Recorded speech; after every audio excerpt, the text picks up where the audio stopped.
Xayrlı gün Tatarstan, xayrlı gün hürmetli televizor qarovuchilar. Bugün 4 aprel dushanba kun. Мен Эльза Ахмадjanova һәм тапшырыбызның иҗат төркеме шушы минутта безнең белән булган һәрбер тамашачыга матур көн, күтәренке кәеф теләп калабыз.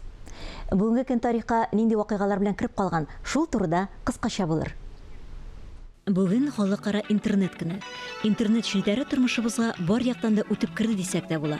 1998 елда Россиядә интернет белән миллион кеше кулланса, бүген исә бу сан 90 миллионга, ә дөнья буйлап 50 миллиардка җитә.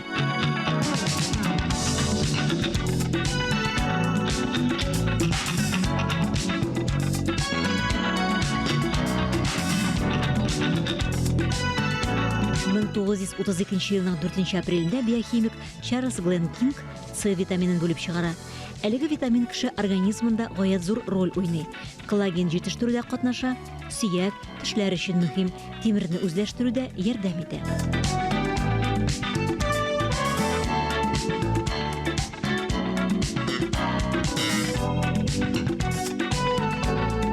Бүген кишер көне. 1000 еллар элек яшелчәнең яфрагы кызыксыну уятса, соңрак тамырына игътибар итәләр. Кызгылт, сары төстәге кишер организмда кальцийны арттыра, ә холестеринны киресенчә төшерә. Кишерне төрле аш су әзерләгәндә аерым ризык буларак та кулланалар.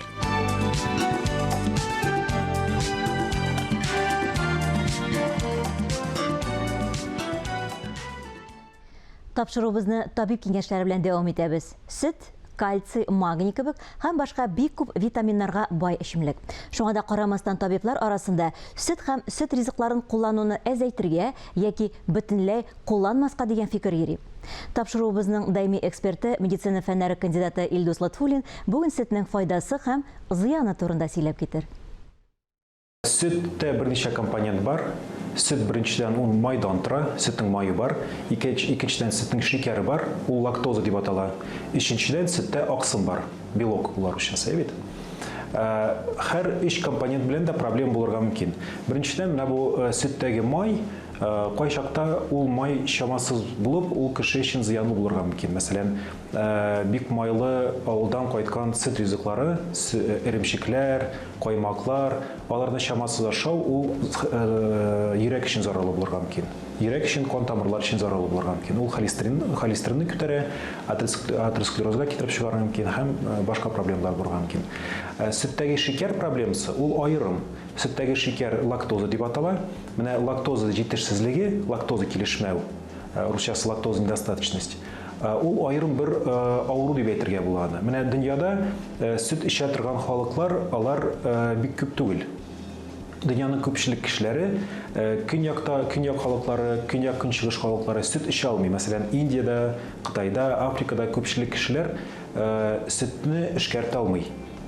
Сөт эчә алу, сөтне эчеп, аны эшкәртә алу, ул бары тик төньякта яши торган халыклар өчен хас. Шуның өчен, ләкин ул бездә дә, менә без төньякта яши торган халык булса да, бездә дә аерым бер процент лактоза җитешмәсезлек, лактоза килешмәү белән авырый. Лактоза килешмәгәндә сөт эчә торган кеше, ничек әйтергә, ул аны русча әйткәндә бродильная диспепсия дип әйтәбез. Ачу кебек процесс, ачыган кебек була, бит ул сөт эшкәртелми. Метеоризм башлана, сөттә беренче аксым бар, беренче төр белок, беренче төр аксым. Берсе аның казеин, икенчесе бета-лактальбумин, мәсәлән, һәм башка компонентлар. Алар кайчакта кешедә аллергия китереп чыгарга. Менә аллергия ул төрлечә булырга мөмкин. Бу аллергия төрле формаларга, төрле форма авыруларга китереп чыгарга мөмкин. Кешенең кайчакта бурны суламый, кайчакта ул кабат-кабат бронхитлар белән авырып астмага юлга, бит, кайчакта тиресе белән проблемалар башланырга мөмкин. Бу аерым башка бер проблема. Кеше улгая барган сайын, аның менә бу сөтне эшкәртә торган ферментлары әзәя. Бу индивидуаль нәрсә. Һәр улы кешегә дә сөт килешми дигән сүз түгел бу. Ләкин кешенең яше арту белән сөт аңа кайчакта чынлап та әзрәк килешә башлый. Тагын бер нәрсәне әйтергә кирәк, менә безнең илдә, безнең халыкта да, татар халкында да, рус халкында да кәҗә сөте бик файдалы, ниндидер менә шундый бер мифик, бер продукт дип санала бит, бит. Бу дөрес түгел. Менә иммунология ягыннан карасак, диетология ягыннан карасак, кәҗә сөте белән сыер сөтенең аермасы бик зур түгел. Алар икесе дә бәләкәй бала өчен бик килешеп бетми. Сыер сөте ул күбрәк кем өчен? Ул бузау өчен битендә бит. Кәҗә сөте кәҗә бәти өчен. Бала өчен иң әйбәте әнисенең сөте. Әгәр дә әнисенең сөте юк икән, ул вакытта сыер сөтеннән яисә кәҗә сөтеннән ясалган менә бу смесләр, алар сөттәге аксымны үзгәртеп ясала. Менә бу цельное молоко дип әйтәбез. Менә чиста үзгәртелмәгән сөт, сыер сөте булсын, кәҗә сөте булсын, ул бала өчен зарарлы. Баланы эшкәртә алмый. Шуның өчен аерым бер яшькә җитмичә, бәләкәй балага bir yaşı җитмичә менә цельный сөт бирергә ярамый. Эшкәртелгән сөтне балалар ашый торган үрмәчекләр, төрле катыклар, аларны бары тик 7-8 айдан гына башларга ярый. Цельный молоко, менә чиста сөт рәвешендә балаларга 1 яшьтән дә иртә бирергә тиеш түгел, ул соңрак бирелгән сән әйбәтрәк. Чөнки балада аллергия булмаса да, лактазный астатчы булмаса да, аңа барыбер менә бу сыер, кәҗә сөтендәге аксымны эшкәртү авыр булырга мөмкин. Без туры эфирдә эшлибез, барыгызга да матур атна, хәерле көн теләп дәвам итәбез. Иҗат итү ул ашау, йоклау турында бөтенләй онытып, ару-талуны сизми, илһам дәрәләрендә гизү. Яшәүнең иң бәхетле мизгелләрен нәкъ музыка язганда тоям ди Илһам Байтирәк. Аның әсәрләре музыка мәктәпләре һәм күллиятләренең уку программаларына кертелгән. Төрле фестивальләрдә яңгырый.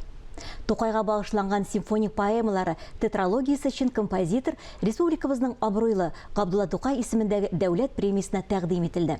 Композитор Илһам Байтирәк бүген студиябызның кунагы. Хәерле көн сәмез, Илһам әфәнде. Хәерле көн. Габдулла Тукай иҗатына, аның шәхесенә һәрбер татар иҗатчысы мөрәҗәгать итә торгандыр инде. Менә сез дә читтә калмагансыз, сезнең әсәрләр арасында да безнең бөек шәхесебезгә багышланган әсәрләр бар. Әлбәттә шулай, менә бүген дә минем кулымда Тукайның беренче томы. Ни өчен бу минем дә истәлге китап дип атарга була, чөнки мин күптән менә композитор булгач кына инде мин әзерләндем шундый бөек шагыйрьгә музыка әсәрләрен язарга. Аңарча әле мин кагылмаган, әзер түгел дип. Шуның өчен мин дә менә бу соңгы елларда Тукай шигырьләренә вокаль циклларын язган бар. Андан соң башладым мин зур әсәр язарга, Тукай шигыренә кантата. Беренче кисәге инде мин язып бетердем, үз-үземә шигыренә дигән шигыренә. Дәвам булачак. Шуның өчен менә бу китапны мин кулымнан бер кайда куймыйм. Менә бу Габдулла Тукай премиясенә тәкъдим ителгән әсәрләрнең исемнәре нинди? Ул 4 бүлектән тора, 4 поэма. Беренче поэмасы Язга кырлай дигән поэма, икенчесе Таң атканны көткәндә. Андан соң Тулпар дигән әсәр һәм Зеланд. Һәрберсе дә шундый матур, лирик исем астында эшләнгән. Илһам әфәнде, сез шундый кызыклы шәхес ник дисәк, чөнки сезнең әтиегезнең бабасы Габдулла Тукай белән таныш булган, алай гына да түгел, Габдулла Тукай сезнең бабагызга багышлап шигырь дә иҗат иткән. Ничек булды менә аларның танышлары, менә моның тарихында кызыклы белеп китсәк иде? Нәкъ шулай. Бабам инде әтинең бабасы. Уральскида бергә мәдрәсәдә укыганнар Тукай белән бергә. Шул укыган вакытта алар инде дуслашып киттеләр. Ял көннәрендә бабай үз өенә кунакка Тукайны чакырганы бар, алып кайтканы бар. Аннан соң Тукай мәдрәсәне бетергәч, безнең аилә аның өчен махсус костюм тегеп бирде, бүләк итте һәм шуның белән бергә алтын шыллырдагы сәгать бүләк иттеләр инде. Аннан соң минем бабам үзе әдип, үзе язучы, Фикер газетасында хәбәрче булып эшләде. Тукай белән алар элемтәдә булганнар. Шуның өчен дә менә Тукай минем бабама махсус шигырь иҗат итте.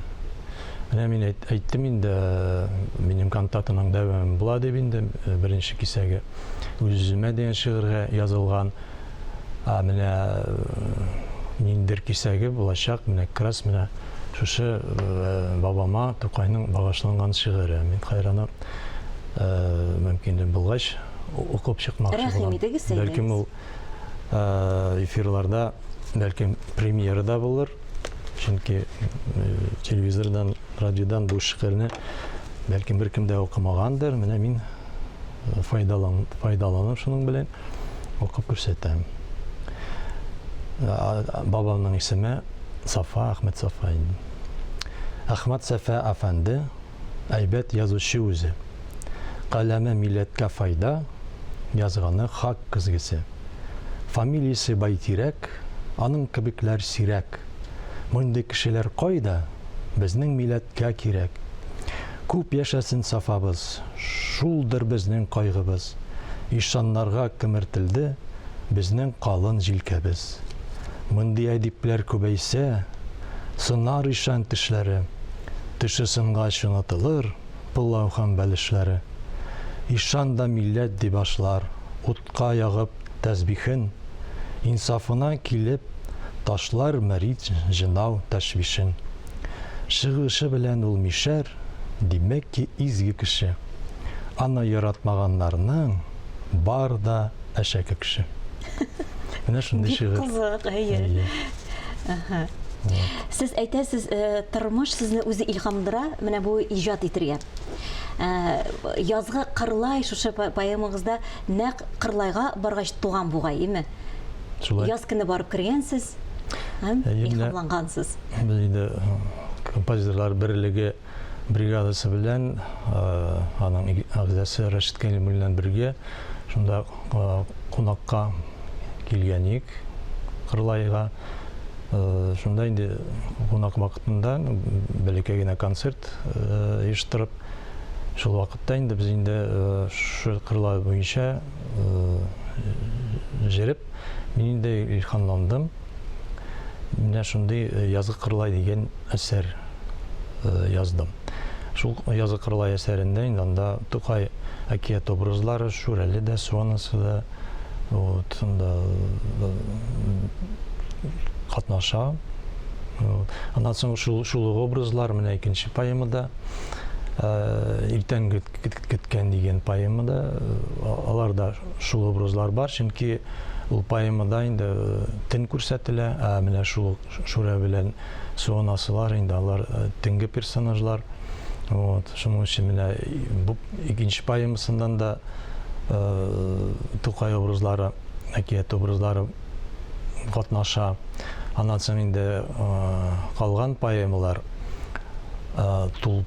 Тулпар дигән һәм Зеланд дигән поэмалар, аның Тукайда андый образлар булмаса да, бу инде образлар безнең бик татар милли милләтенә инде бик символ әйберләр. Аннан соң менә Зеланд инде безнең Казанның гербы.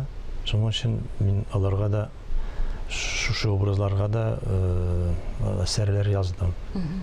Гомумән алганда, сез ничектер авыл тормышына битараф кеше түгел. Сез әле музыка мәктәбендә укыган елларда ук яшь композиторларның бәйгесе була, һәм сезнең әсәрегез, авыл дип аталган әсәрегез, анда премиягә лаек була.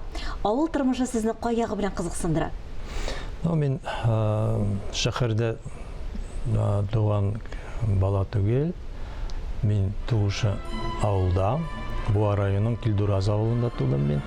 Анда безнең туганнар юк, чөнки әти белән әни эш вакытында мин шунда тудым. Алар инде аннан соң кайттылар Казанга.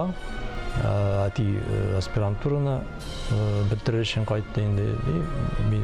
Без Казанга күчкән вакытта миңа 4 яшь кенә иде. Шуннан соң мин Казаннан бер кая китмәгән, шунда укыган, үскән. Бөтен Казан мәктәпләрен, училищеләрен, консерваториясын битергән кеше. Фуат Мансуров сезнең иҗатыгызга тәэсир иткән, аның дус булгансыз аның белән, һәм ул үзенең оркестры белән сезнең әсәрләрнең башкаручысы булган дип әйтсәк тә була. Мин Фуат Мансуров белән консерваторияны менә тәмамлаганда диплом эше вакытында таныштым. Шул диплом эшен иде симфония, аны Дәүләт симфония оркестры башкарды. Чөнки элек менә миңа бетергән студентларның әсәрләрен консерватория оркестры башкарган иде. Бу ел ул елны инде мин берәү генә консерваторияны тәмамлаучы композитор идем. Шуның өчен оркестрына уже каникулларга җибәрделәр. Миңа универга оркестр булмады. Мин инде килеп кердем. Шундый сорау белән уйнамассыз микән дип инде минем симфониямны. Вот, башкардылар диплом эшемне. Менә бит. Әйе. Бүген килеп кенегезне безнең белән башлаганыгыз өчен бик зур рәхмәт әйтәсебез килә сезгә, Илһам әфәнде. Һәм инде әлбәттә уңышлар теләп калабыз.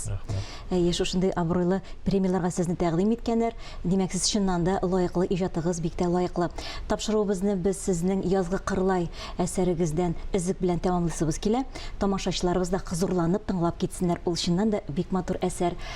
Мин Эльза Әхмәтҗанова сезнең белән иртәгә кадәр саубуллашам. Һәр көнегезне матур фикерләрдән генә башлагыз. Исән-имин булыгыз.